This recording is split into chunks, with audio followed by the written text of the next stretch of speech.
What's up, everybody? Happy Horrorfest. Welcome here to PCP Movie Night on a special night and time. Actually, it's the same time, but it's a special night here on a Friday, and it's kind of fun because back in the day, when we first started doing the live PCP movie nights, we did them on Friday nights at 8 p.m. Central Time, so it's kind of a throwback to those days, so it's super cool. But tonight, we got the gang joined up. We're going to be ending week 3 of Horrorfest with Humanoids from the Deep. That's right. This beautiful, awesome movie right there. This Blu-ray was sent to me by Guy LeMay. So thank you so much, Guy, for sponsoring this PCP movie night. And in particular, thank you so much for sponsoring Horrorfest. If you want to sponsor an upcoming PCP movie night, just reach out and I'll let you know how to do it. But we got a great panel to talk about this movie from 1980, directed by Barbara Peters, with producing uncredited, but this is a New Worlds Picture movie. So this is a Roger Corman production.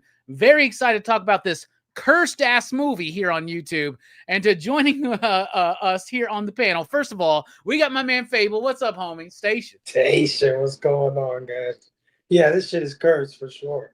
100%. Good to see you in the way that I'm used to seeing you, which is like when me, you, and Joe got to hang out last week in New York City in Manhattan. I was like, whoa, this is so weird seeing y'all like not just this one view.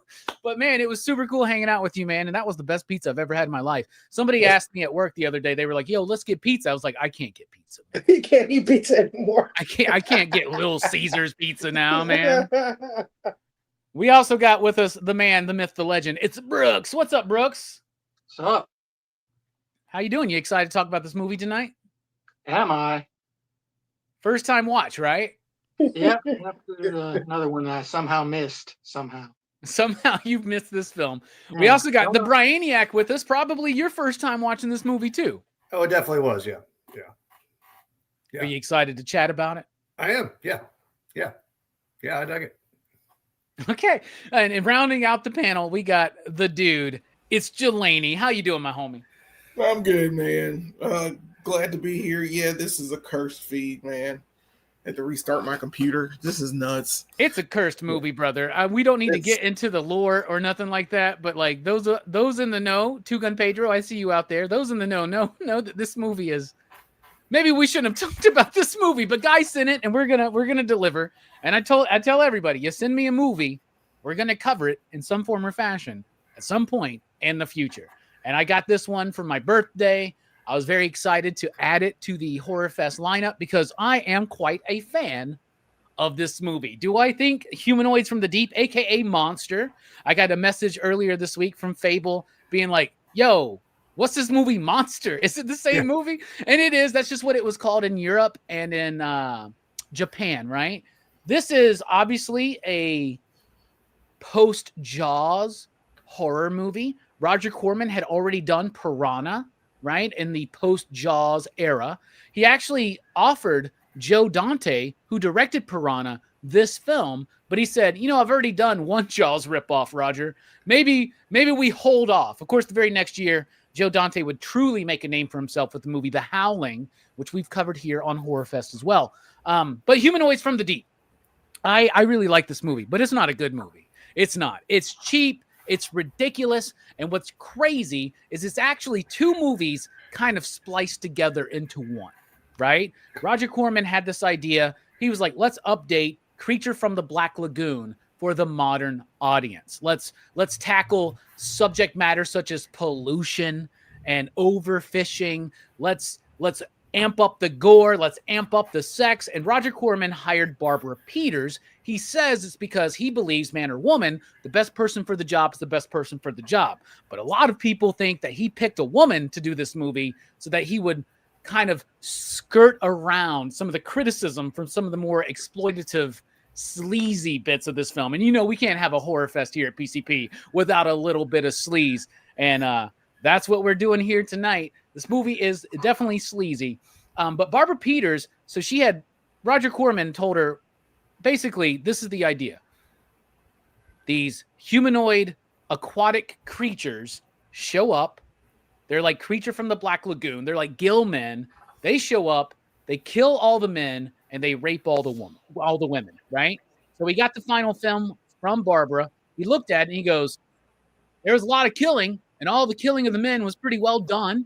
The effects are amazing. Rob Bottin worked on this picture right before he did The Howling and right before he did The Thing. Two little pictures you might know his effect. And then he was like, there's not enough like nudity. There's not even enough gore, but there's definitely not enough nudity. I told you like we needed sex in this picture, and they didn't get it. So he got the second unit director who was actually one of the producers or something like that. James Sambardelati. I don't know how to say his last name, but he was actually the director of Battle Beyond the Stars. If anybody remembers that Roger Corman sci-fi movie, which is pretty freaking cool too. So he brought him in to film a bunch of nudity and a bunch of more gore, and they kind of spliced it into the film so that when Barbara and some of the cast saw this film, they were like, what the hell is going on here? Right? The original title of the film was supposed to be Beneath the Darkness. They were trying to do something really special and nuanced with it. And I get that, but at the same time, this is a Roger Corman picture. You know what I'm saying? Like, he knows what he's doing. This is for drive-ins. This is for horned up teenagers at the drive-in in 1980, right? And we're not even talking about the full-on 1980s horror movie craze yet. We're still that aftermath of the 70s, right? And I love this era of horror filmmaking, and I love this movie, even though I will say it's not a great movie, but I was really excited to cover it. Fable, I think this is your second time watching it, even though you didn't remember it. What do you think about the movie on the rewatch? Well, first of all, shout out to Roger Corman. That was the right call, my man. Thank you for making that call. Corman knows what the people want, right? He really does. He does it all. There's Guy right there. Guy, thank you so much for sponsoring this movie night, man. We appreciate that. It's crazy, man. I don't know what was wrong with me. Maybe I was in the wrong state of mind or something. But when I was watching this, a large chunk of this I had like put out of my mind. Like I was like, I don't remember half of this fucking movie. And then as it went on, I was like, oh, okay, yes. All right, I get it. I don't know. This time around, I'm gonna say that I enjoyed it a little more than I enjoyed it the first time. I think the first time I went into this, like, I don't know. I think I've heard of Humanoids from the Deep a few times, so it was like, I don't know. I had my critical brain on. I don't know what I was thinking. This time around, I just turned it off. I enjoyed it for the schlocky film it is. It isn't a good film, but there are some cool qualities to it that I do like. I like how gangster the humanoids are, right? Like they just fucking come. Like fuck that. Like we're gonna attack. They're like goddamn cavemen, dude. They like throw the dude away, the woman over the head. They're super gangster, man. They just go for it. You know what I mean? Fuck, there's 1,000 people here. Who cares? It's just invade this little festival going on here. I also like how they're not like hard to beat, kind of, right? Because like they got their asses whooped quite a few times in this movie. Those humanoids, they got shot up by that trio of people that went to their little cave. They were getting their asses handed to them over there by those 3 people, and then homeboy's wife, she stabbed one to death just out of pure fear. She killed his ass. So I like that. I like the special effects, not the humanoids themselves, but a lot of the gore pieces, like the boyfriend in the beginning when he was in the water and and he comes out like Two-Face, like half his faces. I was like, damn, that looks really good. And a lot of little things like that. Some parts of it, I don't know why they're there. I guess they're there to do the whole humanitarian thing, like you said, like the whole cannery story and the whole Native Americans and the cannery. Like, I get it, but it was like, why is this here? Tits and monsters. That's all we need. But I enjoyed it a little more than I did before. Still not a great movie, but I liked it. Hell yeah, man. I'm glad to hear it. Roger Corman knows what people want. Boobs, blood, and beasts, man. And this is one of the more successful creature features that New World Pictures did.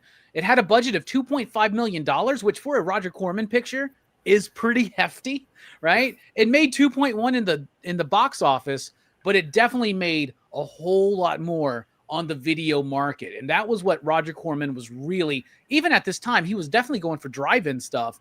I mean, the VHS rental market wasn't even there yet, but it really flourished. And this movie made an additional $2 to $3 million in the after VHS rental market, which is pretty fucking extraordinary when you think about it. Speaking of extraordinary, Brooks is the extraordinary one, the magnificent one, sometimes we call him. Brooks, first time watch. What'd you think about this little known film called Humanoids from the Deep? Yeah, it was all right. Like, there are certain things I like about it, and certain things that it's kind of like it's not very memorable to me in a lot of ways. Like, I don't think a lot of the characters really stick out much. It feels very much like a kind of like a late 70s, early 80s slasher movie in that regard, and that, it doesn't really focus as much on that as much as, just the situation itself. But I like the way the humanoids look. They kind of remind me of the mermen from the Castlevania games. Like, I kind of expect them to like spit out little fireballs, but they never do, unfortunately. They're just That would be badass, man. Actually, like if they remake this movie again, because they did remake this movie in the 90s. I have it here on VHS. Two Gun Pedro sent me this one. Wow. This is the remake they did in the 90s, which I've never seen, but I definitely need to pop this into the VCR and watch it at some point. Yeah, but like I guess it definitely has you can tell the Jaws influence in it. Like, it feels very much kind of like a Jaws / Creature of the Black Lagoon kind of mix up with a little more of that exploitation edge. It's a little sleazier, which is fine. But it does. I think that's kind of what makes it a little less memorable for me. Is like, I don't get attached to any of the characters or anything. So like, I do enjoy, like, the effects I think are pretty good, and like, I like the way the creatures look. But it doesn't really stick. A lot of the movie just doesn't really stick in my mind as much. No, that makes sense. Guy says when he was a kid, it was memorable. I definitely agree with that. Yeah. If I watched this shit when I was like 8 years old, I'd been like, let's watch Humanoids from the Deep again. Dude, let's go. This is awesome. What about you, Brian? I kind of had to like beg you to join us because nobody wanted to sign up for this cursed ass movie. But this was your first time watching this sleazy drive-in gore fest. What'd you think? I dug it. Yeah, I did feel bad for you when you were saying nobody signed up for this one. So, did the whole sad face. I know. And we normally do not have a problem filling our panels, especially for Horrorfest, but nobody wanted to touch this fucking movie. Yeah. So, but yeah, I found this like on a free app called Fossum, which doesn't stand for fucking awesome. But it was free. So, do you got Amazon Prime? It's on there, right? Oh, I just put in search on the Roku and that was the first thing that came up. So I did it. I mean, but did you have to watch commercials through it? Yeah, but they were short. Okay. But it was just like controlling it was a pain. It was really janky. So, but yeah, no, I enjoyed it, man. I enjoyed it more than I thought I would. But yeah. Yeah. Are you telling me that we picked Humanoids from the Deep and this is the opposite of a fucking funhouse situation here tonight? Yeah. Yeah. I was very forgiving. Yeah. It is not a good movie by any stretch, but I enjoyed watching it.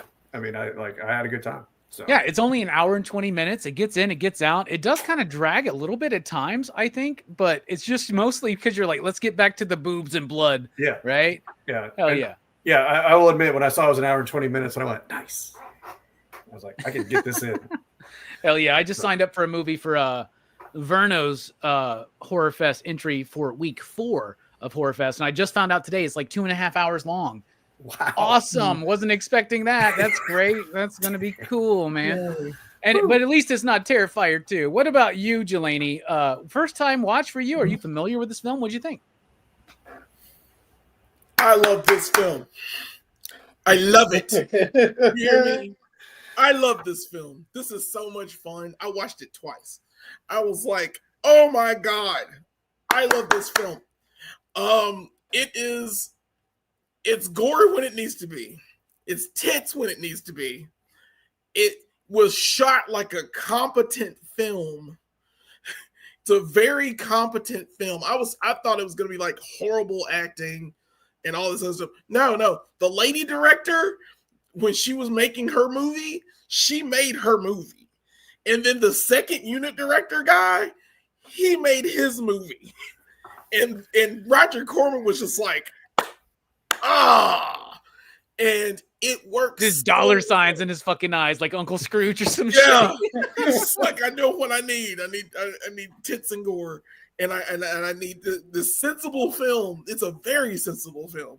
It is talking about pollution and the cannery and all that stuff, and I get that. I get all of it, but I also get that the creature from the Black Lagoon had like 58 babies, and we want to rape all the women and kill all the men in the quickest and easiest way possible. I love this film. It is such schlock. It is so amazing. It is not Funhouse. It's the complete opposite of Funhouse. And I watched it the first time and I was like, it's done? This is it? There's not a sequel to this? Especially the ending. The ending is the best part of the movie. Because ripping off Creature from the Black Lagoon and Jaws wasn't enough. Let's rip off Alien as well. Yeah. Let's do it. We did Creature from the Black Lagoon. We did Jaws. We did Alien. We've done all of these mashups, and this is the funniest part to me. It works so well. I was shocked. The cast is forgettable as crap. It's just the premise of it, where it comes from. I wish the mayor had been killed. I don't know why. I just thought the mayor was goofy, and I thought that goofy band should die. But none of those people died. So I was like, darn. Yeah. But I like the radio host. He got it. So I guess somebody got it. He wasn't annoying. It was just, he had to go. Somehow He's the radio guy from Candyman 3, right? Yeah. Yeah.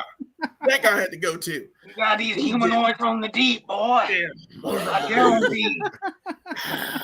The monsters look great to me. I heard that there were like only 3 suits, but only one look was a complete suit. 1 complete suit and 2 that were like halfway. They were half-ass. So they kind of had it, and the stuntmen originally were gonna wear them, and they were like, no, we're not. This is too ridiculous. We're not wearing these. So they got like regular paid actors. Well, they had to actually kick out one of the stuntmen because he spit on the main actor right before the filming even started. Nice. Just joking. What? That's a reference to last night's Cowboys. Say, wow, that's scary. Did that happen in last night's football game? Spit on that thing. Jesus. What a beating. Anyway, it wasn't even a beating. It was just a slight spitting. Good times all around. Hell yeah, man. This is not a Funhouse situation, sir. Hell yeah. I'm very excited. I'm so surprised, but I'm also very happy to hear this. But, we've talked about the unmemorable characters, and I think, Jelani, was it you that said you were surprised there wasn't some bad acting in here? Because I'm a little bit like, no, there's some really bad acting. It's bad acting. Some of the main characters, right, are pretty solid. They're competent. Right? Like I'm saying, these people are competent. They're not all like Neil Breen actors. Yeah, they're not Neil Breens. There are some Neil Breen actors in here, though. I mean, you got Doug McClure, you got Ann Turkle, you got Vic Morrow. These are people that they obviously went for, spent some of the budget on. But dude, some of the other characters, oh my God. Like there's this bit, I was watching the Horror Geek, which is an amazing YouTube channel. Y'all should definitely subscribe if you love horror films. You've never seen his channel. Horror Geek is amazing. He did an episode about this. He's pointing out this one scene where they're doing the autopsy or whatever, and that asshat other doctor's like, we're going. It's so bad, it's so ridiculous. But we're gonna highlight some performances tonight. Now it's slim pickings tonight, so I'm going to go first. I'm going to take my channel owner privilege, and I'm going to go with Anthony Pena as Johnny Eagle. because I really like him. I like his character. I like the idea that they're trying to like throw some like message in this movie, some meaning, some like nuance, right? With him being a Native American, everybody's dog gets killed by these creatures. By the way, the movie starts killing a kid, killing some dogs. Yeah. You're already breaking up the rules. Or breaking the rules, and then also the fucking ridiculous ass boat explosion in the beginning, right? Where that dude's like fumbling around, and he's like, "Oh!" and the flare gun hits the gas or whatever. Love that. There's a lot of random explosions in this fucking movie. Best scene ever. They're wildly There's big. so many kick explosions. This one car falls off the fucking bridge. As it hits because it's I a fucking huge love it. explosion. Roger Corman's like boobs, blood, and explosions. Let's go. But I like Johnny Eagle. I like that character. He was the actor was actually on General Hospital for a long time. Not that anybody remembers him from that because, we don't watch soap operas. In fact, General Hospital wasn't really my kind of cup of tea. What was the one? Oh my God, what was it? Wow, One Life to Live. That was the one my mom and my grandmother loved. My grandmother also loved Young and the Restless. We all had to watch way too many soap operas when we were homesick from school, didn't we? Right? We're like, Price is Right is over? Fuck, it's soap opera time. What about you, Fable, though? What's a performance or a character you want to highlight? I know what Jelani's trying to say. They're not the best actors in the world, but they taking their job seriously. Yeah. The first half of the movie, the film that was made, those were the actors in the movie. Right. I know the second unit director. I know what actors he brought in. And I know what the original movie was. And it looks like the first half of the movie, they're like, or the inklings of the movie, they have competent actors that are trying to play these roles. Yeah. So I get it. Vic Morrow being one of them, man. Who else would ever decide to make the decision to drink a beer out of a fucking coffee can? Like he had a coffee mug with a can of beer inside of it. Yeah. And like what? Yeah. Dipping it. I should. The direction is like, do some coffee weird mug.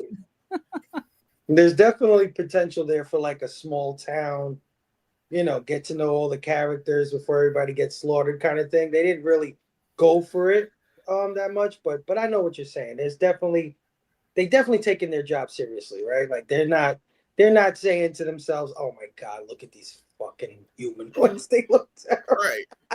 They're not. You can tell. Yeah. They're really trying to be terrified. But if I had to pick somebody, I would pick the scientist lady. I don't remember her name. But she seemed to be the most serious. That's Ann Turtle. Yeah, Susan. Out of everybody. She really was like, "Oh yeah, I tried to warn you guys. You didn't do shit." Damn it! I've told you about this cannery. Yeah. Boy, she chewed that dude out. She was like, "You fucking dumbass! Look at this thing. Look at it. You fucking exactly. idiot. Here's the fucking proof right here. I try to tell you. It's because I'm a woman, right? It's because I'm a woman." No, she definitely took her job seriously, no matter how absolutely ridiculous the shit coming out of her mouth was.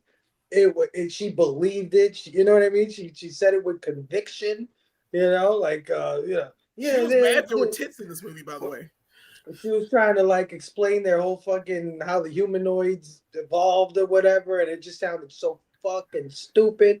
But she was like, she fucking believed every word of it. She said it with conviction. I gotta give her props. That lady was probably the best actor in this movie, for sure. Hell yeah. And Jelani's right. She's one of the ones when they saw the final picture, she was like, what? No, this isn't the movie we shot, man. I would actually love to see the movie they shot, right? Because they really did have to edit it down to add in all the extra gore and nudity scenes. So there is a movie there where maybe we do get to know some of these characters, and maybe that's more boring. They probably told her, why don't we do a scene where you take your shirt off? She was like, get the fuck out of here. Yeah. So the wife of the Don McClure character, she was asked to do a nude scene, and she said no. Right? So they just brought in somebody else to do the shower scene or whatever, and she watched the movie. She's like, damn, she looks good. She's like, what the hell? She had better tits. What about you, Brooks, man? Is there a character or performance you want to highlight? Yeah, there was one character. He His appearance is very brief, but it was memorable for me. It was the scraggly dad in the beginning of the guy on the fisher boat who was growing his beard out. Oh my God, how ridiculous is that? They're like, shave that beard. This dude's got a 5 o'clock shadow, man. Yeah. like that's it. It looked like he'd just gotten started on that beard, but yeah, like the scene where his kid is like working in the boat and he's goofing off reading a comic book or whatever, and he's like, son. That reminded me of something like my dad would say when he'd have me like help him with some kind of like farm work, and I'd be goofing off and like, son, come on. And I love that like early on in the movie he just gets like exploded on a boat. So it was like, yes. You got to go out in a blaze of glory. From that random, like, I think Horror Geek calls him like an Amish something. I can't remember. But like the dude, he said it's like an infomercial when he like drops the flare gun and all this shit. It's just like, what the fuck? The whole of this shit just blows up, man. Oh my God. Like it's so fucking ridiculously stupid I love that it. you just love it, man. That's a great one to point out. What about you, Brian? What you got? Well, Fable took mine. I had the doctor. I did one thing about the doctor, like, she's one of the good guys, but maybe I misread her expression at the end, but she seemed awful eager to see this thing happen. You know what I mean? I was like, push. She's going to write like, a book, bro. She's about to get famous, man. Yeah. Yep. So yeah, I don't know. I don't know. It's really hard because I was thinking the humanoids, but they did a lot of raping, which I did think it was funny when the doctor said, like, look at the size of their cranium. There is no cranium. They're breaking on the outside. One of my favorite things about the design too is that you can see the brains, man. Yeah, that's so cool. Right? Yeah, they look good too. But yeah, she was talking about how intelligent they were, but all they were doing was killing and raping. I don't know. I was like, dang. So I don't know who to pick, man. Because like everybody said, this is not a. I mean, there's no good choices here. Someone's like, I don't know, man.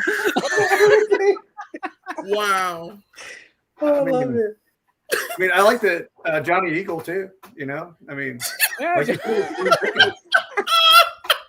mean, you could have been like the town as a character. I didn't even think about that. Yeah, the salmon festival as a character. Yeah,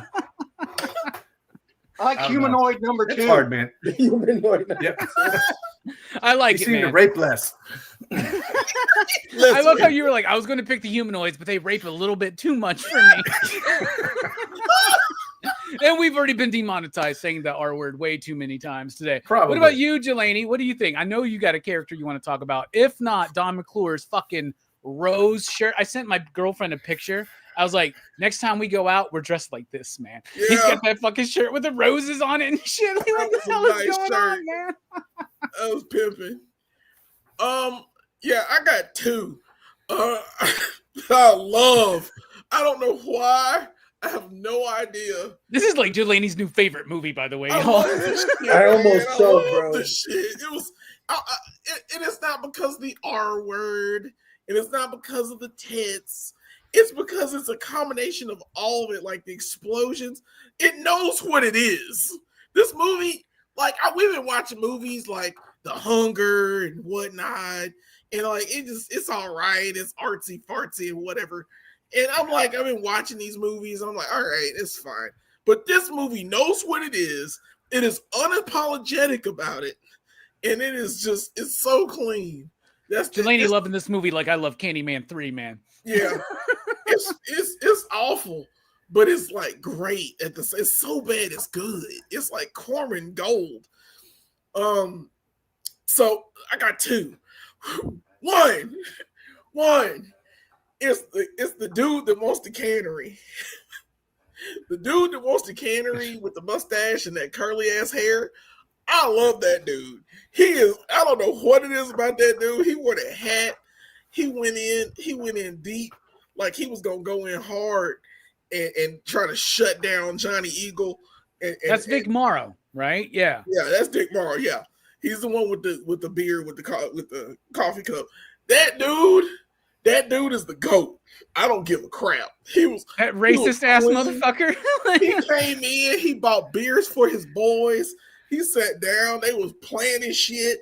He was just the main bully villain. And then like the monster comes and grabs him and bites his arm, bites his leg, and he won't take Eagle's hand. I thought he was gonna get pulled down and killed, to be honest. But he still he like swallows his pride.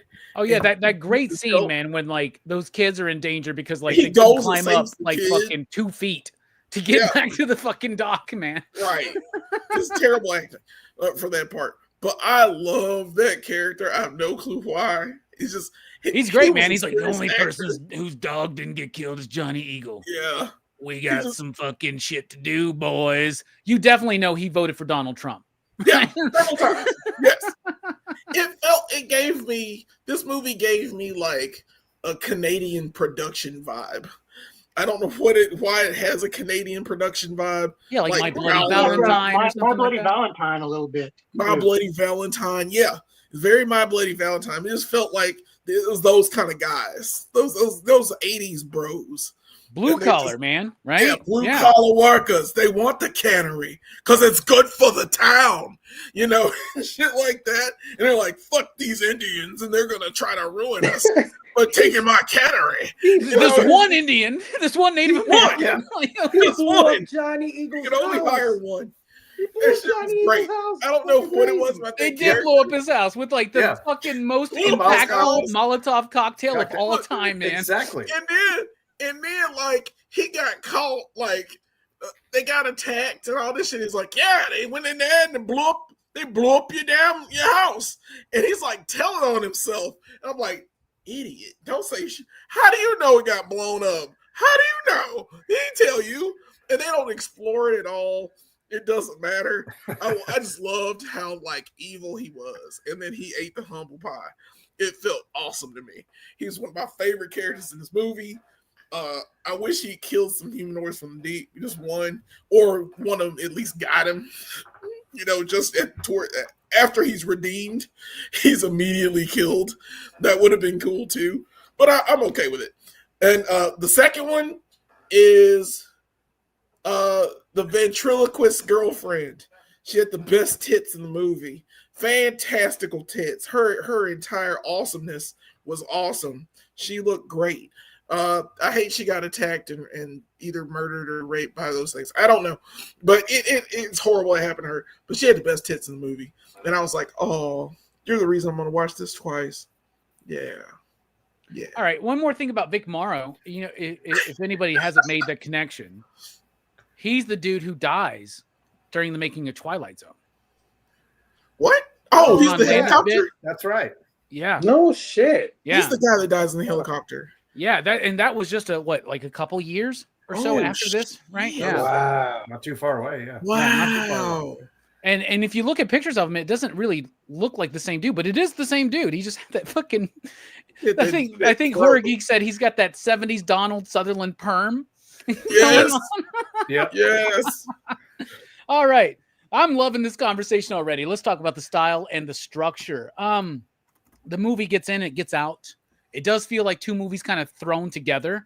There is this whole bit like none of the stuff that Barbara was trying to do with the cannery, the Native Americans, that whole environmental thing, which was something that Roger Corman wanted to put in this movie. He wanted to have a creature from the Black Lagoon that reference modern sensibilities and modern efforts, and pollution was a big thing. More so for us in the late 80s, early 90s, you know, when we had shit like Captain Planet, Toxic Crusaders, that was a big like environmental push. But even in the late 70s, early 80s, this is actually a little bit ahead of its time, I think, with some of its messaging, with some of its thematic material.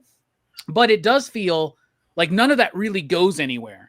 Right? It doesn't go anywhere. Like, I guess the doctor gets to go, I told you about this. It was going to happen. It made these humanoids, right? So there's that, but it doesn't really go anywhere. And then the other part of the movie is just the exploitative, like, tits and gore, right? And you can tell that it's two movies shoved together, but like Jelani said, it still makes a very riveting, fun experience that doesn't last too long. An hour and 20 minutes, super fucking tight. And this is a great movie to hang out with the fellas, hang out with your crew, hang out with the gang, and drink beer out of a fucking coffee mug. but not like pouring the beer into the coffee mug, but like putting the beer can in the cup. I guess it's like a beer. I don't know what the fuck he's doing, man. Maybe he's like, my hand just will make wanted a this beer handle. too warm, so I'm going to drink it with a handle. I want a handle. Exactly. But it as far as that's the structure. As far as the style goes, let's talk about Rob Bottin, right? He had a few other people work with him on some of the special effects. So we didn't do every single thing, but he did design the main humanoid look. I think it looks great. Yeah, it's a dude in a rubber suit. So's the fucking creature from the Black Lagoon. Is the makeup as good as that? No. Is the suit as good as that? No. But is it gnarly? Yeah. The brain being exposed, the sliminess of it. Fuck, dude, I even love the scenes underwater where it looks like somebody's just got like a little GoPro within their aquarium, you know, or some shit like that. Like, I don't know. I love that shit. So I think stylistically and I think structure-wise, it's not great, but it knows what it's trying to do on the budget that it has to work with, and it gets done. It gets in, it gets out, and it delivers what we're expecting or what we're wanting, even if we don't know that we want it. What about you, Fable? What do you think about the style and structure? The style's okay. I like I said earlier, I think Jelani hit a point where it's like it's competently shot for sure. It definitely gives you that small fishing town kind of feel where these people they may not be close, everybody, but they all know each other kind of thing. Like, you know, they all probably went to school together. You know what I'm saying? All their kids go to school together. It's like a close-knit town. And I like that. I always like that shit. You too. I would totally buy a humanoid action figure, and Jelani would cover it. Jelani, I would NECA, NECA, is anybody listening? Come on, y'all. Let's go. I do like the special effects. I don't really like the humanoids. I'm going to be honest. They look kind of cheap and cheesy to me. But that's just me, you know, that's just how I feel about them. But I do like the gore effects in the movie. I think they're done very well. Structure, you know me, I like short movies. So, you know, that's great for me. But I think the editing kind of makes it look a little cheaper than it really has to be, if that makes any sense. Like there's a scene where he's dragging the chick in the water, the humanoid. And then all of a sudden it switches to a scene where he's dragging her across the sand. She was just in the water. Like, that didn't make any fucking sense how he's dragging her. There's that slow ass boat scene where there's like a boat chase where they're like I think Horror Geek says they're going like 10 miles a fucking hour, right? Yeah. And then it's daylight, and then the Johnny Eagle boat gets to a place, it's nighttime. Meanwhile, Vic Morrow is still following them, and it's daytime. I was going to bring that up. That happens throughout the whole movie. Yeah, it's really bad. It's like they did not pay attention to the time they were shooting. The editing is all pretty wrong. bad. the young couple is like making out and stuff, and like 1 second they're like, she's like, Johnny, where'd you go? And the next thing you know, he jumps up behind her. It's little stuff. He was in front of her a second ago, and then he jumps up from behind her to the next. I'm like, it's really he's got bad. that Jason Voorhees, Mike Myers fucking magic, bro. And the humanoid, when he texts the ventriloquist girlfriend, is like running out of the thing away from one. Bro, by the way, one misleading thing about this movie: a ventriloquist using your dummy like that, you're never going to get laid, bro. It's not going to work. Like, anybody who watches this movie thinking that's going to be the way. That was totally. Even though I like the scene and I like the girl, like Jelani said, I thought she was hot. It was totally spliced in, like you said. And you could totally feel it. So the editing makes the movie it takes away from the confidence of what they were going for with the cannery and the pretty, committed acting that they had going on, and the little story interrelationships. That kind of editing kind of made it feel like, okay, yeah, this is a Roger Corman joint, no doubt about it. I do like one consistency though that they had that probably wasn't meant to be funny, but I found it fucking hilarious.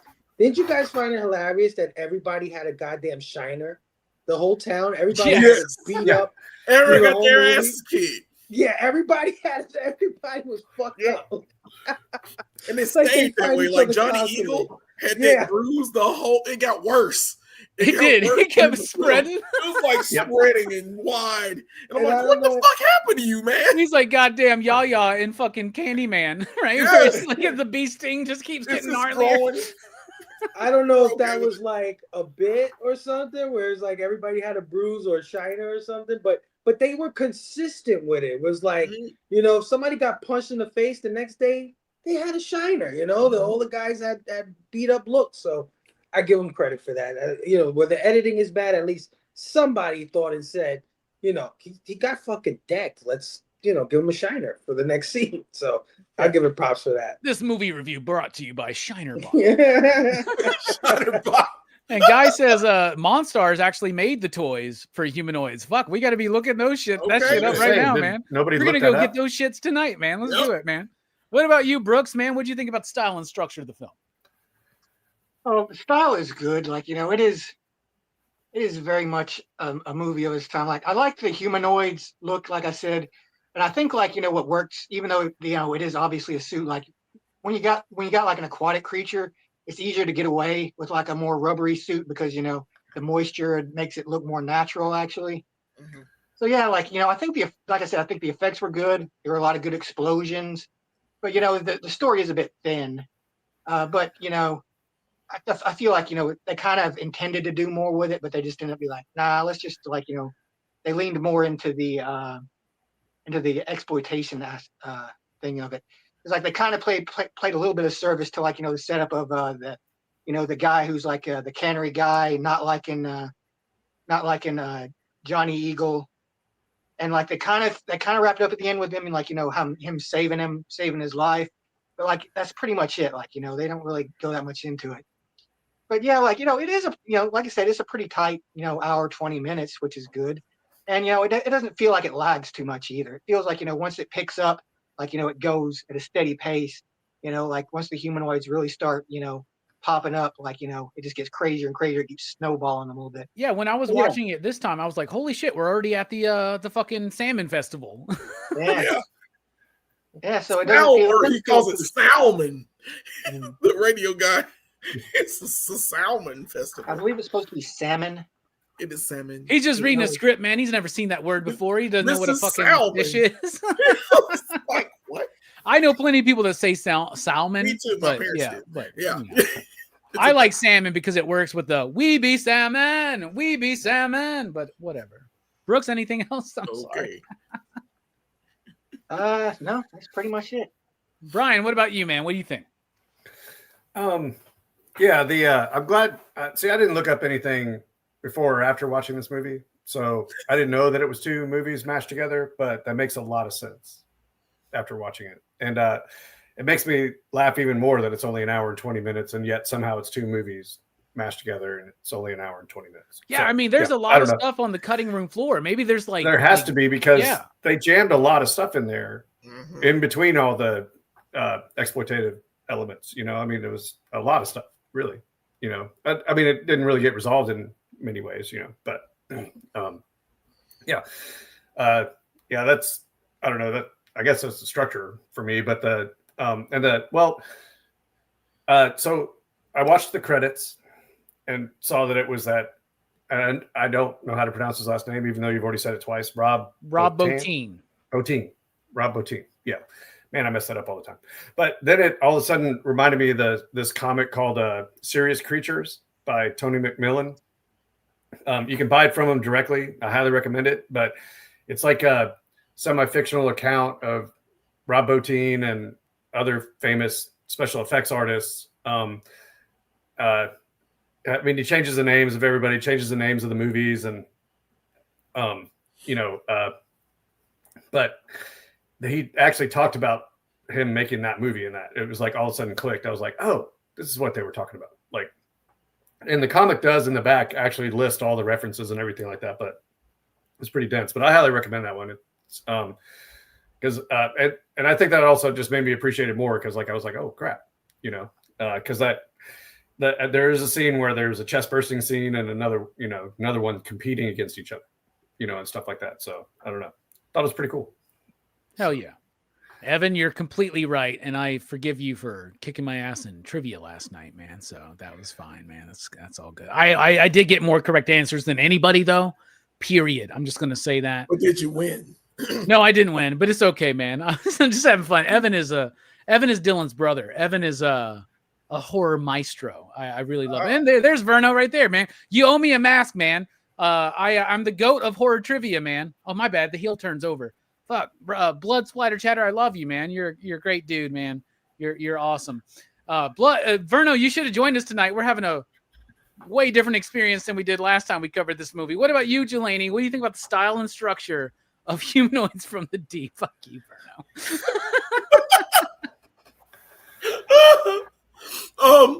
I don't know what y'all talked about that over there, but god dang, you missed out. Y'all didn't see the movie I saw. I have a feeling that if you were there, Jelani, history would have been totally different. Y'all must have had a horrible time. Like, oh, deplorable. But it wasn't the movie itself, man. It's so let's move on too. from that. Jesus. But yeah, man, this movie's short, sweet, to the point. Y'all said it's completely shot in parts. The editing kind of messes it up. It's got weird transitions, weird things that are never resolved. I think the cannery should have been shut down. I think the mayor should have been killed. Like in the festival thing. Of course, you don't see the mayor at the end. And like you don't see him die. So it's just weird that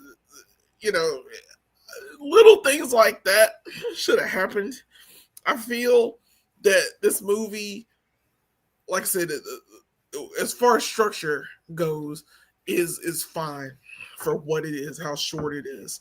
It makes sense to me that it would be this short because I mean it's schlock. So it's just got to be. Dude, it's barely longer than those Universal monster movies from back in the day, right? You get in, you get out. It's fine. It's a Creature from the Black Lagoon meets Jaws. It meets Alien for some reason. I bet Ari Aster watches this movie and goes, "Could be longer. It could be longer. We could do this. Yeah, we could drag this out." But like it's done so easily and efficiently to me. It just makes sense that it would be this. And the explosions are great. Like I said, the best scene in this movie to me is the fucking fishing boat scene. That is great. You're thinking these are about to be the main characters of this movie. And like that dumbass kid, the dumbass kid, the dumbass boat captain, the dumbass guy driving the boat. It was, it was a comedy of errors. I'm like, if something is too big for my net, it's like pulling my net, and I'm like, my hands are bleeding when I'm holding the rope. Bruh, it's time to let go. Let go of that net. Your ship, you can buy another net. Get your life together. Get this fixed, leave. You got a kid, and you screaming at your kid to go over here and help, and he's a dumbass. Trust me, the child is a dumbass. So he needed to die. When he fell in that water, I was like, oh, good. Oh, good, this dumbass gonna die. And then I saw that blood, and I was like, oh, that dumbass died, yes! Not only that... Jelani's like, finally, they kill the annoying kid first thing. They killed the kid. I was like, yes! I just get an image of him, as soon as the boat exploded, him busting out in laughter, like... Yes! Bruh. That whole scene is gold. Could you imagine Mummy Returns, Jelani, and the kid's like, my dad's going to kick your ass, and then the train blows up? Yes! It'd been perfect. That British... Listen, how two people gonna make that much of a British annoying ass child? Fucking hate that movie. Anyway, that movie turned to shit right after that happened. Immediately. That scene's great. The explosions in this movie are... They spent some money on some explosions, bro. It's some of the best feeling movie when I saw the first explosion, because the kids want to kill them along with the guy with the flare gun. It was just a comedy of errors, and it was great. It was great. I love that scene. Have you or a loved one been injured with a flare gun mishap on a fucking fishing boat? Fucking gas and flare gun. Boom. It's perfect. I love the ending. I love the alien scene where she just busts out of her, and it's like a puppet. It's like a hand puppet. That shit was great. I was like, listen, I was on the fence because I think y'all gonna know what my score is, but at the same time, what put it over was the exact last minute of that movie. That shit was great. That whole last part of that movie was absolutely gold. And I was like, oh. So I was satisfied at the beginning. I was satisfied at the end. It's short enough for me to watch it twice in a day. It was so peak. This shit was so peak. The suit, the costume itself of the monster, that's fine. When they threw it on the table, in the autopsy table, and the glue comes out of his mouth, I love that shit. I was like, this is perfect. It's so bad, but it was so good. And it looked like the creature. It looked like the Gill. They made it the Gill Man, and they made it the Gill Man sequels. Because the sequels, the Gill Man wanted to find a woman and like mate with it. So like it makes total sense that they would push that envelope and make it, and do it. And I hate that happened to these people. It is a horrible thing to happen. But at the same time, for the premise of the movie and what the Gill Man or the humanoids monsters were, it's logical. It's a logical nature conclusion. And I hate to say that.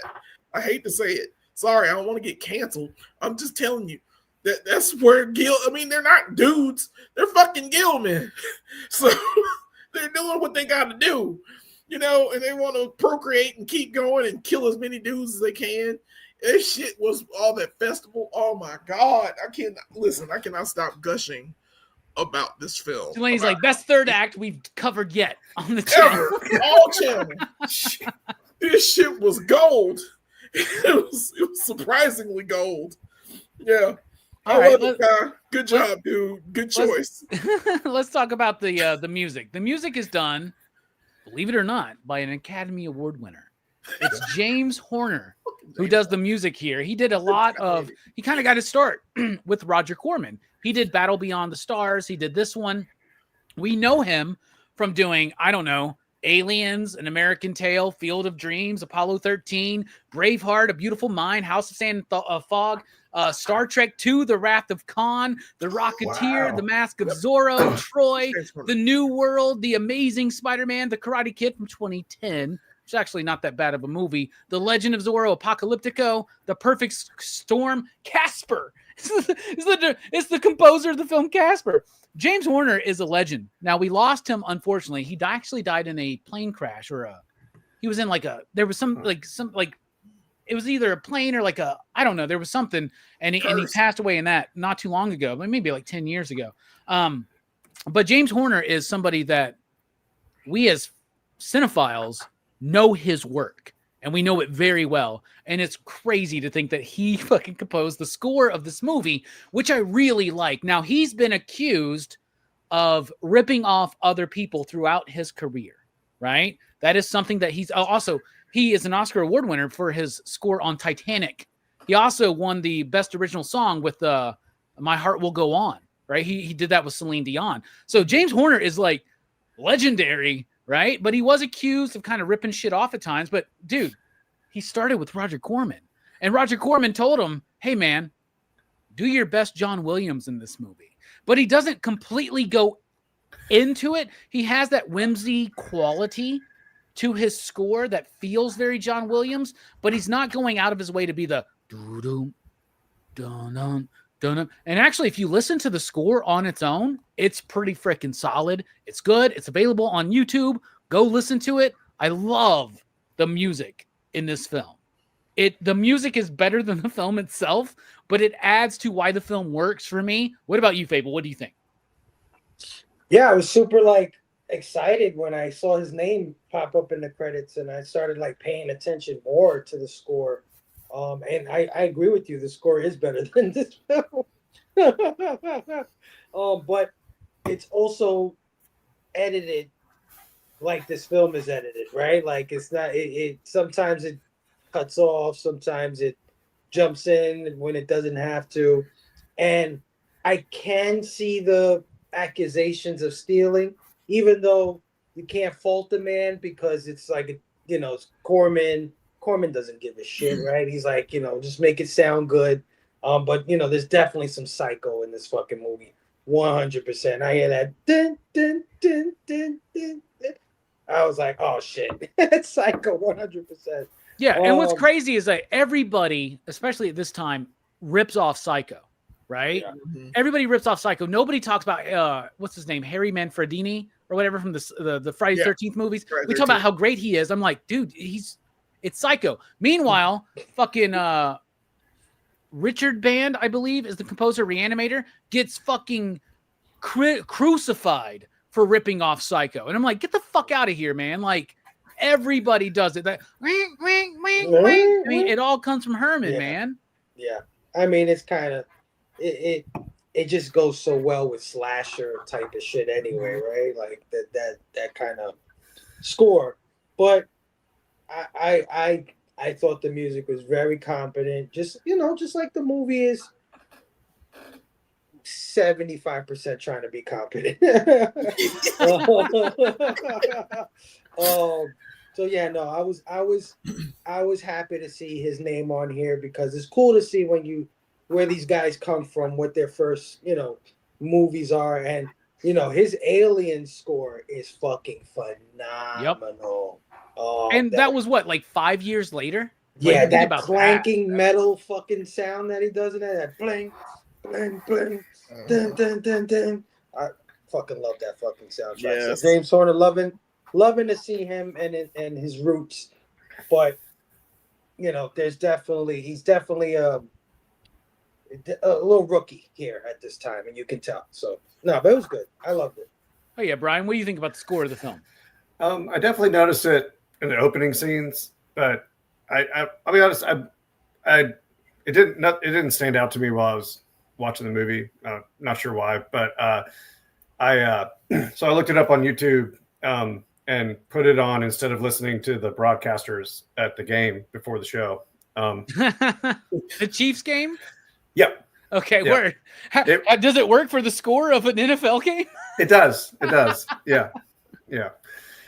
Oddly enough, it was weird. But yeah, no, I liked listening to it, just on its own. And when you said make it sound like John Williams, there was a part where I was like, well, this almost sounds like sci-fi.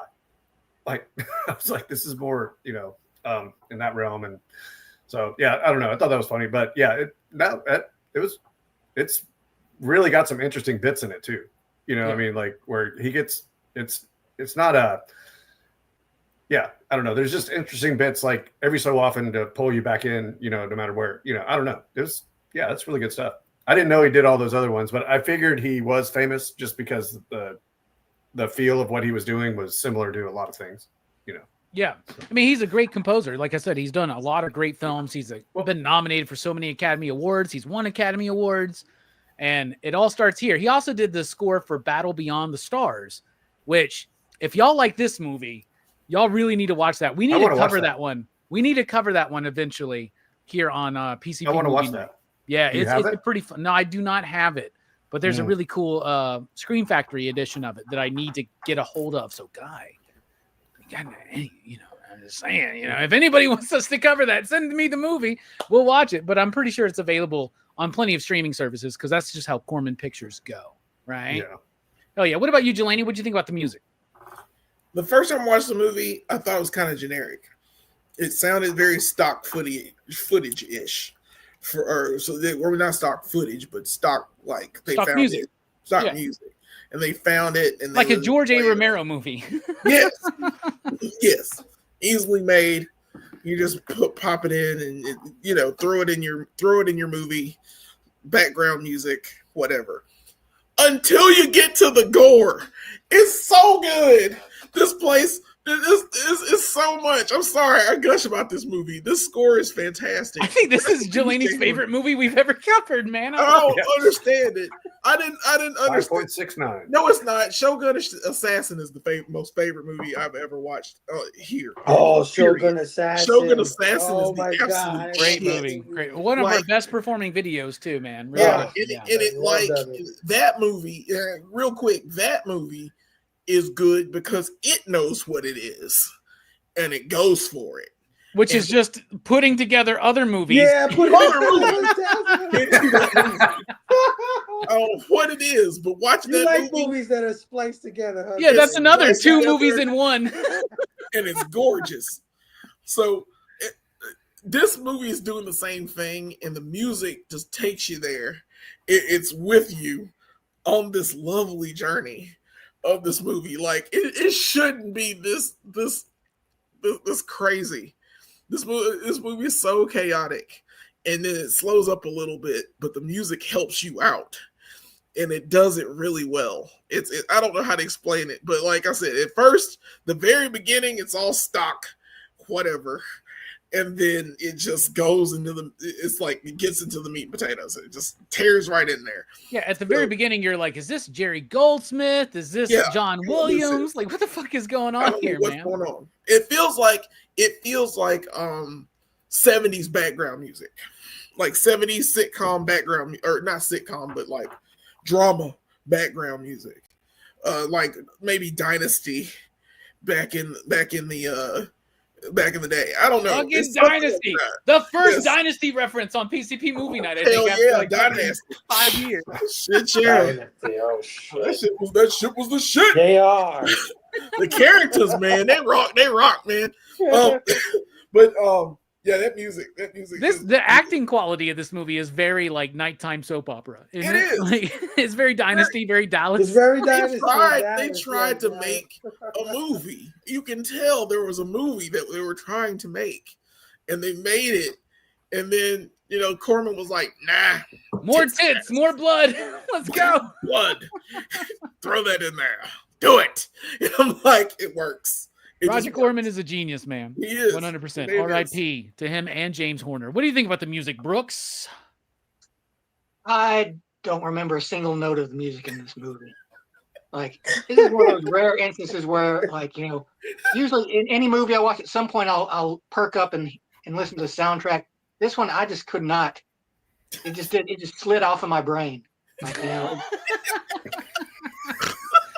All right, fair enough. Good, dude. maybe it was bad. I don't know. I don't know if the soundtrack was good or not because like Can't argue with I just Brooks, couldn't man. retain it Yeah. for some reason. I Some get movies it. are like that though. Sometimes the soundtrack is just so mid that it kind of just like doesn't register as much.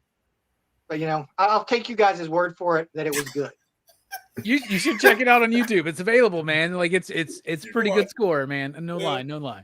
All right, let's talk about the enriching themes of this movie before we get into the rating and diving out of here. Fable, to you, what is this movie saying? Oh shit. Yeah, you get to go first on this one, bro. It's about the cannery, obviously. Cannery. Is In the it salmon.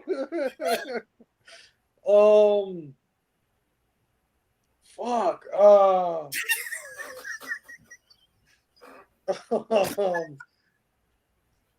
This is the one movie Fable didn't write notes for.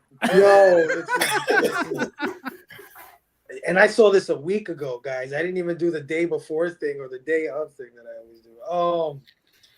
Shit. Nature, right? Nature versus progress. Yeah. Yeah. Nature and civilization. Yeah. Right? Yeah. Right. Like you can build all the fucking canneries you want. You can try to fish as much salmon as you can, but pretty soon fucking Mother Nature's gonna fight back and fuck your women and shit like that. I don't know. Some crazy shit like that. Yeah, man. Nature fighting back, evolution. Shit. You're good, man. You covered it. Nature fighting back, evolution, some shit like that. Dude, I don't fucking know. I love it. What about you, Brian? What would you pick up from this movie? I can't top that. I mean, there was like, that's you. I mean, you nailed it, man. I mean, the only thing I came up is like anti-big business, you know, and yeah, no, I wasn't hunting for themes in this. You know what show you're on, though, right? You know we do this every time, yes, right? Yeah, that was the only thing that came to mind. Like, I guess they were trying to do this. You get one, I don't know, in a year, right? You already done that with your favorite character, right? So okay. Fable pulled it out of his ass, man. Come on, you can do the same. I mean, it's going along the same lines. I mean, like, you know, they were trying to fight the big company coming in, and you know, and this is like those small towns that refuse to have a Walmart built. Yeah, you know, some shit like that, right? Yeah. Except they add an element in that, like, you know, science going too far or whatever, and irresponsible business practices, you know, and all that stuff. So like they ratcheted that whole thing up. And evolution. And evolution, man versus nature, man versus the nature he created. It's the same thing of Creature from the Black Lagoon, right? Evolution, man versus nature, the missing link, all that kind of shit. Like, it's all there, man. Hell yeah. Brian, Fable, you guys have hit the nail on the head already. I'm very excited to see what Jelani takes from this movie, because it seems like he is in love with this fucking flick, man. Let's go. Man, okay. Don't put chemicals in the water to make bigger, badder fish. You've already fucked up. You fucked up immensely by doing that. This is like some Mr. Burns shit from The Simpsons, right? Yep. Listen to your scientists. Listen to the people that are there studying it. The lady was there for 7 years. She is already she made a dumb slideshow and showed us all the problems that are happening with the growth of whatever the fuck they put in the water, which they don't really go into that much. Don't do it. It's corporations going evil. It's all that shit. Respect nature. Respect the way things go. Sometimes you don't need a cannery in your town. Sometimes, you know, if you need a cannery that bad and it's producing fucking humanoids from the deep, maybe let's not do that. Let's go do something else. Well, granted, they just found this out in this movie, right? There was a whole bunch, right? You know, the town is destroyed, but I'm pretty sure that cannery is going through. that was getting pushed. I just feel it because it's the 80s. Of course it got pushed. They wanted to do a sequel. I wish they would have done a sequel. I wish they'd done a sequel. Bruh, if they done a sequel to this, oh my God, I'd have been on that shit. I'm like, oh, there's not another one. To be like, next franchise review, Humanoids from the Deep. Let's go. All of them. They're all terrible. From New Line Cinema, directed by Wes Craven. It would have been hell yes. Yes. Bro. And Roger Corman produced it. Yes. It's needed. But yeah, you can get a lot out of this. Don't be so damn amorous on the freaking beach. Calm down. PDA it's too much. Calm down. If you gonna PDA that hard, them young lovers, man, I don't even know their names. But I know one of the guys, his daughter was the other one, and they had to mention her. Yeah. They had to, they found your daughter. She's with the doctor. Is she the one that gave birth to the She's the one that alien? gave birth. Yeah, she's the one that gave birth. And that was the guy. Oh, I love this movie. There's just so much in this film you can sex take on the away. beach, by the way, it's not a good idea. It's not whether you're in the water or whether you're in the sand, you're just asking for a yeast infection. Sand in your ass crack? You don't want it. Really? No, that that's doesn't disgusting. feel good. No, don't fuck on the beach, kids. That's the main thing we want to tell you. Speaking of fucking on the beach and sand in your ass crack, Brooks, what do you think? Well, I think this movie is kind of presenting this idea of the past against the present. Like the humanoids feel kind of like a primal force, which ironically are the product of innovation. They're a product of modern society, but it's produced these this primitive species that normally would have been probably just stayed in the water, but because of the mutation, because they're humanoids, they can't just stay in the water. They got to come up on the land too, because that's what humans do. You know, we didn't just stay in the water. We got up on the land and started crawling around and shit. And you know, that's started what getting happened. on the land, crawling around, fucking killing, shit like that, right? Yeah. Really, like, you know, the humanoids are kind of just like early man in a lot of ways. You know, like they're just fulfilling like their kind of primitive urges. Like, you know, they haven't formed societies yet. They don't seem to like, you know, even really like work in tandem with each other. They just kind of like, you know, come up and they start, you know, just going wherever they feel like it. It's all instinctual. Yeah. It's like this Why idea they of got like, those you know, big brains then? yeah, the primitive versus the, you know, the modern, you know, and like, you know, the kind of ironic twist that, you know, it all happened due to like, you know, this kind of modern day laziness, you know, of, you know, creating this like waste and not knowing what to do with it. And just like, you know, it becomes the product of, you know, of this town's downfall in a way. I like that. I like that a lot. For me, I mean, it's about evolution. It's about no, it is, man. Though, but it is. I think evolution is a big part. I love what Brooks mentioned here. The humanoids act like primitive man, right? Like not even primitive man, but like when the first fish crawled up into the fucking out of the primordial ooze onto the fucking beach, which we're all taught that, right? We don't know if that's actually what happened because, you know, I don't know, maybe it was fucking aliens, maybe Ridley Scott knows what he's fucking talking about, right? But like the idea of the modern versus the ancient, right? I love what you're talking about there, Brooks, because to me, the theme of this movie is this. What is the fucking difference between evolved humans and de-evolved humans?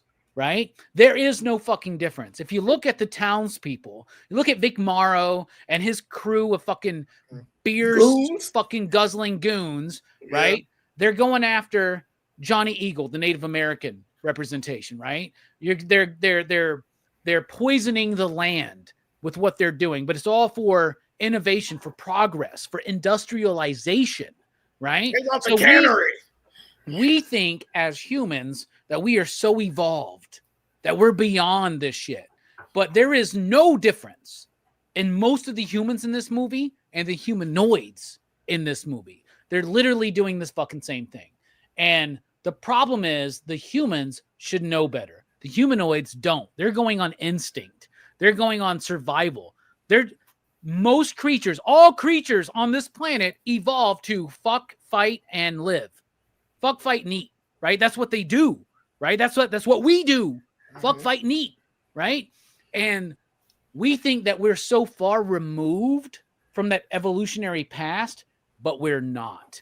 We're not. We still join up in little groups. We still go us against them. We don't come together. It's just like the humanoids. And I think that the humanoids from the deep represent us as modern man. And we've lost this connection to our nature, but at the same time, we act like we're beyond that connection to nature. Like we are the ones who control this shit. And this movie tells us that we are not. So it is about evolution. It is about the environment. Everybody is right. Is this movie super nuanced with its thematic material? Not necessarily, but it's true. And like Guy says, don't fucking fuck on the beach, man. That's a bad idea from the get-go. Yeah. I don't even like the goddamn ocean, man. If I get in water that I can't see and something's touching my leg, I'm out of there, man. I'm the dude that goes to the beach and chills at the fucking pool on the beach. Yep. I'm that dude. I ain't getting in the fucking water. I'm like Jelani. Jelani's got a lot of rules that he doesn't follow. It's why he's alive today. Same thing here, bro. I don't get in the fucking beach. Don't go beach. Don't put no kids. Fuck in the sand. I don't fuck in the water. I don't fucking. Go to the grassy part of the oceans go from shallow to deep in like seconds. Yeah, like you don't know. I don't get in water that I can't see through. Fuck that ocean. Like I don't get in water I can't see through. That's right. And I don't eat canned salmon anymore, man. How about that? Nope. Fresh salmon only. Fresh. No, when I was a kid, because most of us, we all live down in the South, not Fable, obviously. I don't know how it is up in there in New York, in the Bronx. Oh, but thank down God here, you didn't go to the beach over here. Oh, no way. Yeah. Why do you go to New York to go to the fucking beach, man? I've heard all the stories, bro. Yeah, we got. I was we like, got- we're come staying out away of from the the Hudson and the channel. East River, man. We're staying away from those. Yeah. But no, the Yeah. idea that like I don't fuck around with water that I can't see through, and I ain't fucking in it, and I ain't doing any of that shit, man. And to me, though, it is about what is the price of progress if we don't remember where we came from, and we still are those same evolutionary creatures from back in the day. We just like to deny it because we got fucking TV and the NFL and fucking action figures. We got all this cool stuff. Look at us. We're great. We could take oil and turn them into these cool action figures we like to collect. But honestly, there's no difference between us and the us from thousands of years ago, right? All right, time to rate this motherfucker. We're almost as long as the movie right now, which is how we do it here at PCP Movie Night. We like to make it so it seems like it could work as a movie commentary of sorts. I really, really appreciate that. We're almost Fable, going out of as long as the 5 movie. possible you digs, what do you give Humanoids from the Deeps? You out there in the chat, what do you give it? Oh, this one's tough. Okay, I don't want to go overboard because this movie really is not good. I can see 1,000 people looking at this movie and being like, "What the fuck are you guys talking about?" I also like to add that the movie's about, everybody's just trying to get laid at the end of the day. I think that's really Yep. the theme of this movie. Fuck, fight, eat, Um, man. Let's yep. go. I could only recommend this film to the people that are like us, the people that Yes. can like enjoy a good schlock. You know what I mean? That watch this sort of thing to palate cleanse from all the pretentious bullshit like The Hunger. I understand where Delaney's coming from. I feel his vibe right now. I know what he's saying. I also like to watch some dumb shit. When I've been watching shit that thinks it's smarter than it really fucking is. Yep. And this movie is just giant moronic splendor, right? We say it all the time. But it's still a bad fucking movie at the end of the day. So, with that being said, I'm gonna give this a 2.69. So it's not mid, right? 2.5 to me is middle of the road. Who the fuck cares? Saw it, didn't give a shit. But I'm gonna give it that extra point, 19 or whatever it is, 19 points, because I think it is entertaining on a level for people that like this kind of thing. I get why it's still mentioned over the years, or has a cult following, or there's a fucking Criterion Blu-ray special edition coming out in Ooh, I love 2020. that shit. You know what I'm trying to say? Like, it has a Love it. lasting appeal, and I get it. I might not necessarily go, you know what I haven't watched this year? Humanoids from the Deep. Where's my DVD? Let me go find it. I'm not that guy, but I get why those guys exist. And I understand the need to watch something this fucking dumb. To just, you know what I mean? To just have some fucking mindless entertainment. So I'm going to give it 2.69. Hell yeah. 2.69 from Fable. What about you, Brian? Yeah. I guess kind of similar logic. I mean, I like I said, I enjoyed it. I wasn't bored or anything. I was laughing a lot. Because those explosions were cool, but like when they're that big for what they are, I just can't help but laugh. A little tiny truck falls off a bridge at 6 feet. I just laugh. Like every Michael single Bay's time. like, this movie's the greatest thing ever. Yeah. Those boats, they just pow. It was like, what the? Like, it was a can of gas. So I don't know. I do love that stuff though. I don't know. But yeah. I'll go with 3. All right. I think 3 is very respectable for this film. I rate kind of high. I mean, well, I it's can see Horrorfest. myself- We got the 0.5 leeway, man. So. Right. I can see myself watching this again, but the problem is I may just not remember to. Holy shit, there's a comic book too? Mike, let me know, Oh, man. God, Like, get what that. the fuck? We Oh, got shit. Delaney's That's about to be wearing Humanoids shirts. He's going to have the figure. He's going to have the fucking everything. Delaney, what about you? What do you rate the film, man? I'm curious. I love this film. I love this film. I love this film. It is so just, yeah. It's big dumb fun. It's gigantic moronic splendor. It took me off guard. It was like the first time I watched The Matrix. I saw The Matrix for the first time. Wait, hold on. You just compare this shit to the first time you watched The Matrix? Because I walked into The Matrix not knowing what I was going to see. And that's like most movies I have seen before. You go into a movie, you're totally lost, and then you watch it, and you're like, what? That's fair. That's fair. That's what this movie was to me. I'm not comparing it to The Matrix. I am just saying that. Maybe you're comparing it to Matrix Revolutions, but yeah. I am going to give this not only a Horror Fest bump, I'm giving this a Masters of the Universe bump. This is going to be, I'm giving this a 5.69. Get the fuck Shit, man. I watched it twice. Bro, I watched it twice. Right after I saw it the first time, I watched it a second time. It's Mallrats to me. It's like, I was like, what the fuck did I just watch? And then the beginning and the end, I'm like, I gotta watch it a second time to make sure that what just happened.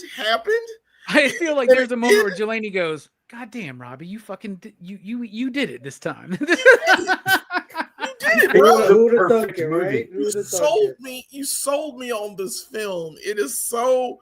Listen, if you're a horrorphile and like you want to see like a gore fest and like nonsense out of people trying to be serious in a film, this is it. This is the movie for you. You got. Look, I take it on every horror fan that watches our shit. Blood Splatter Chatter, Dylan's Horror Show, everybody that does this shit. If you don't watch this film, you don't watch horror. You don't know what the fuck it is. Because it's at the lowest, this is the lowest basis level. This is the lowest basis level you can possibly get. And it's still No. This is not you get true, worse. Delaney. You ain't seen Blood-Sucking Freaks and Burial Ground, man. Not gonna watch them. Not gonna watch them. You might like Blood-Sucking Freaks, man. I'll be honest with you. For real. You might like it's not just the tits. It's not just the monsters. It's not just the explosions. It's all of it. This is a cult movie. This is how you create a cult movie. This is a cult classic. Right. You have to watch this. It has to be in your brain while you're watching other things, while you're watching The Hunger, while you're watching while you're listening to The Waves. The Waves. Waves. You got this movie had waves too, man. Yeah, had better waves. But yeah, I fucking love it, man. It's oh amazing. my god. I love that the wave bit from the Limey is, I mean, I'm telling y'all, the waves are a big part of why that movie works, man. I'm telling you. R.I.P. Terrence Stamp, man. Yeah, R.I.P. for Terrence Stamp. All right, 5.69 from Jelani. Fuck yeah, dude, that's awesome. What about you, Brooks? What you sitting on, man? Yeah, I'd give this movie a 3. Like, it kind of evens out for me a little ways. I guess a movie I enjoyed it, but at the same time, I don't think like I would like it as much on the rewatch. This is one of those movies where I think it would actually like be a little less good on the rewatch. But I don't know. I'd have to rewatch it. But I don't know. Maybe you notice the music this next time. Maybe next time I could actually try and like listen to the music, see if it could stick. But yeah, it's all right. That's what my impression was after watching it. Like, it's all right. Like, it's pretty good. It's got some fun stuff in it. Like, I love the explosions. I like the creatures. I think the humanoids should be more iconic than they are. Like, I think it's really cool creature design. Like I said, like the Castlevania merman in a way. So yeah, I think I kind of wish this movie like was a little more well known than it is, but I can see why it's not, because it is pretty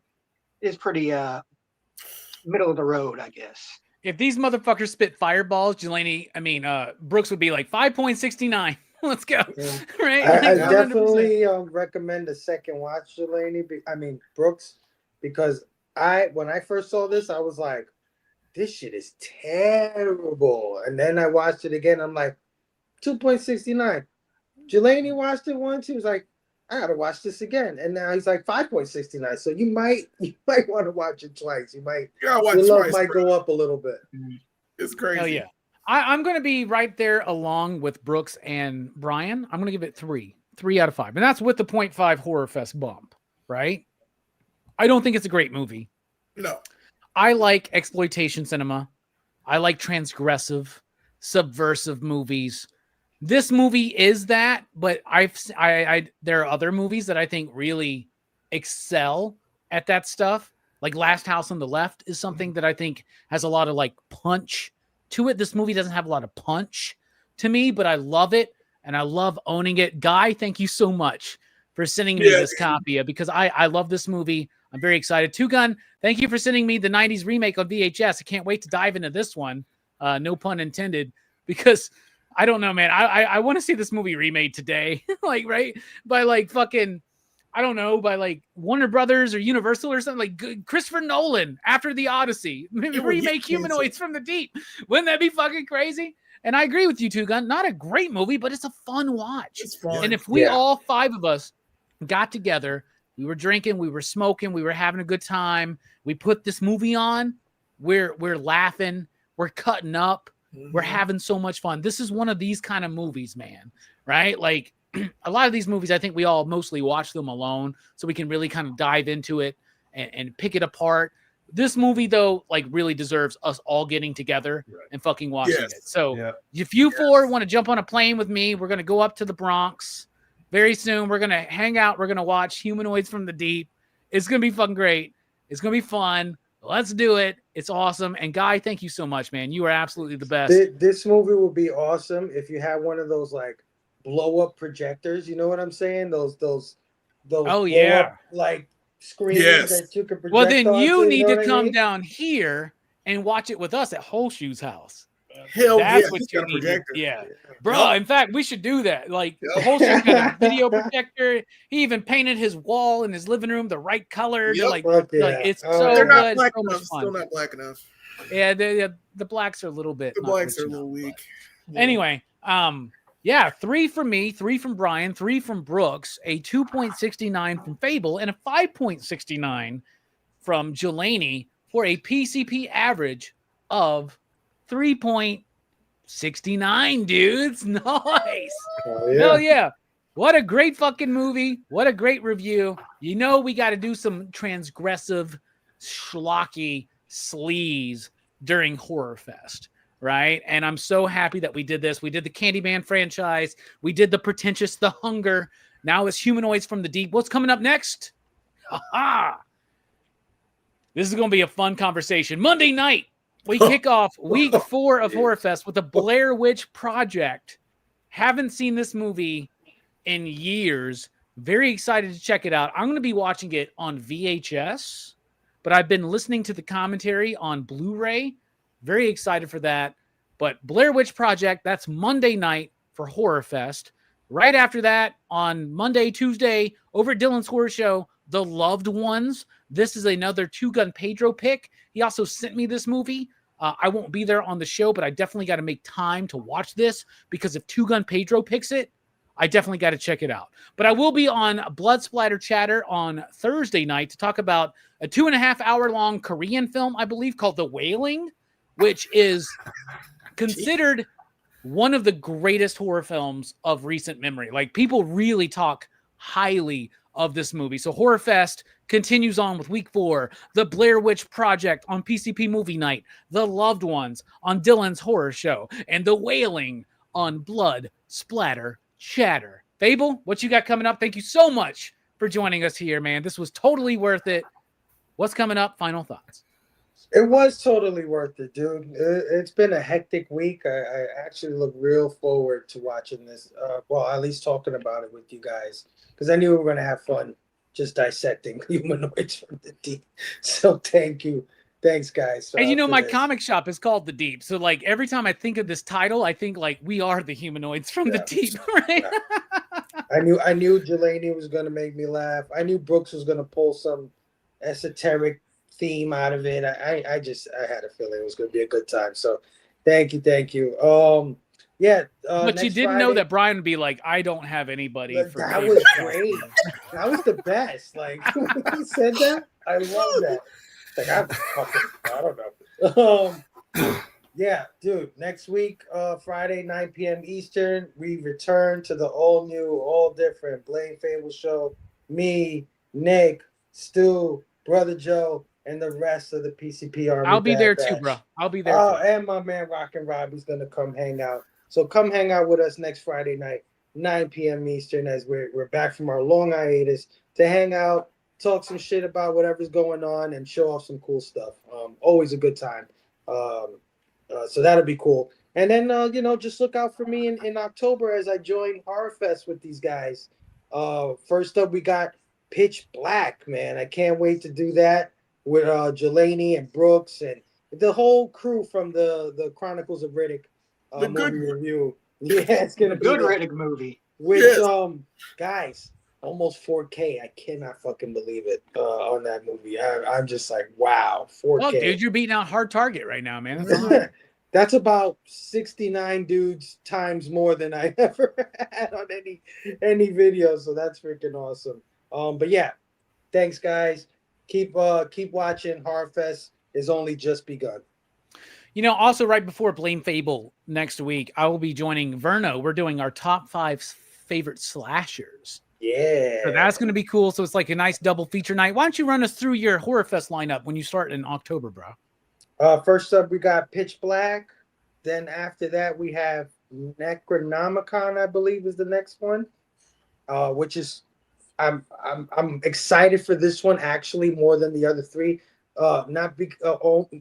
Half of which because I've never seen it before, but also because it's from Brian Usna, who worked with Stuart Gordon a lot. And it has Jeffrey Combs in it. Yeah, which that's is dope. pretty awesome. And he plays oh my god, what's the guy we always talk about, the kind of horror movie, damn, the guy who made the Book of the Dead, the writer from a long time ago, or well, no, Who are you talking about? Alistair Crow. Look at the damn, dead. the kind of horror that we like sometimes, that H.P. Lovecraft. H.P. Lovecraft? Lovecraft, yes. Okay, word. Okay. Thank Okay.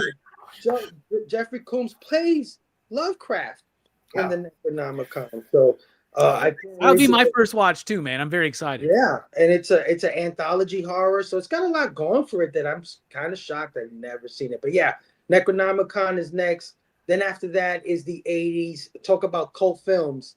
Chud. Jeez, Chud. So which I excited. yeah. So excited, man. Which I have not seen since the 80s. So this is going to be really interesting. And then we ended all off with 30 Days of Night, based on the comic book by Steve Niles. I remember watching this the first time, and I really enjoyed it. But I haven't seen it since. So we're gonna end it off with 30 Days of Night. That's the 28th, so a few days before Halloween. Hell yeah. 30 Days a Night, based on the Steve Niles book that was illustrated by Ben Douchebag Templesmith. What about you? Speaking of douchebags, Brian, what do you think? Wow. Final thoughts. Yeah. No, I'm happy that I volunteered for this one. This was a good time. I really enjoyed I enjoyed watching the movie, but I enjoyed talking about it more. This was a lot of fun. Hell yeah. So I think I only have one more movie coming up, and I don't know when or which one it is. It's a Dario Argento movie. Yeah, Mother of Tears, man. It is Mother of Tears. God. Yeah, October 20th, man. I'm gonna write that down. Oh my. I can't wait for this one, man. Is it bad? It's not as good as Suspiria or Inferno. I wouldn't say it's a bad movie, though. I like it. I like it. Okay. I don't think there's a bad Argento film, but that's just me, man. So, Dracula 3D. I don't think that's a bad film, bro. Oh, Jesus. Hey, All right. Dracula 3D and his Phantom of the Opera, those are like Skinamax, softcore fucking awesomeness, man. Like, I'm serious, dude. Like, I fucking love every fucking thing that Argento has done. What about you, Jelani? Thank you for being here. I love your enthusiasm for this movie. Final thoughts, what you got coming up? I am too. I'm glad I love this movie. I'm glad I was able to watch it and enjoyed. I got to watch it like on Amazon Prime Video. So it was on there for free. So I didn't have to pay extra to see You didn't have to go to some weird ass fucking sketch fucking website like Brian did. Right. Awesome. No extra. Awesome. Awesome. Yeah, I'm scared. That thing gave you a virus, I'm sure. But yeah, it was great. Thanks for this conversation. You guys are the best. I really enjoy this. This is the highlights of my week is to do a movie review with you. Horrorfest is the best, right? Yeah, Horrorfest is absolutely awesome. So I'm glad to do it. Of course, Brooks and I do this little thing called Go Figure Reviews. We do basically the show and tell that we no longer do in back chat on these shows. Our first video we did in a while was the Spider-Man 77. This is a Walmart exclusive Marvel Legends figure from like the 77 TV show or movie and TV show that ran to 79. It starred Nicholas Hammond. This shit is the shit. I don't care. That music, absolute fire. If you watch anything, watch the short from this video because if you don't have to watch this part, you can watch just the short.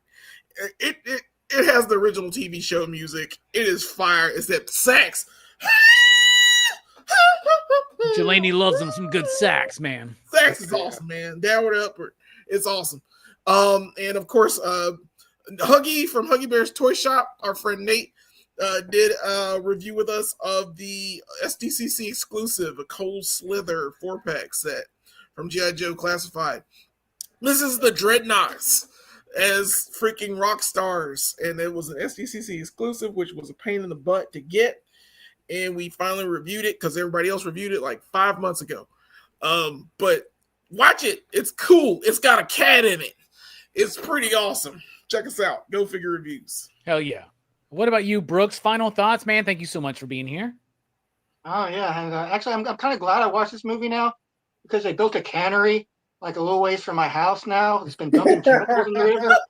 So now I know I've got to go and like sabotage it before I have a bunch of fishman freaks popping out trying to murder me all the time. You only need one can of gas to blow it up. That's it. It's just a can of gas and a flare gun.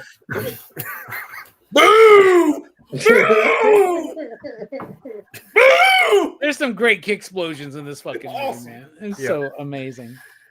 Hell yeah. Well, thank you all for watching. Thank you all for being here. If you're watching on the replay, thank you so much. Let us know what you think about the movie in the comments down below. I really appreciate you guys. Horrorfest continues on. We kick off week 4, Monday night at our regular time with the Blair Witch Project. Very excited. I've been for years wanting to put this movie onto Horrorfest because I feel like it's one of the most significant horror films of the 90s. And we really need to rediscuss this film in the modern age. And of course, The Loved Ones over at DHS. And then we got The Wailing over at Blood Splatter Chatter in October. Fable's going to be joining us. We got 4 channels doing Horrorfest this year. It's going to be great. It's the biggest lineup we've ever had. I'm very, very excited. It's all leading up to the grand finale of the Chucky franchise. So, hell yeah. We're dipping out. We love you. Station, pop, pop, boo. And keep watching fucking horror films, y'all, because they're the best. Especially when they got a lot of boobs, blood, and beasts. So let's go, y'all. Let's get some more of these things in. Get ready. We love you.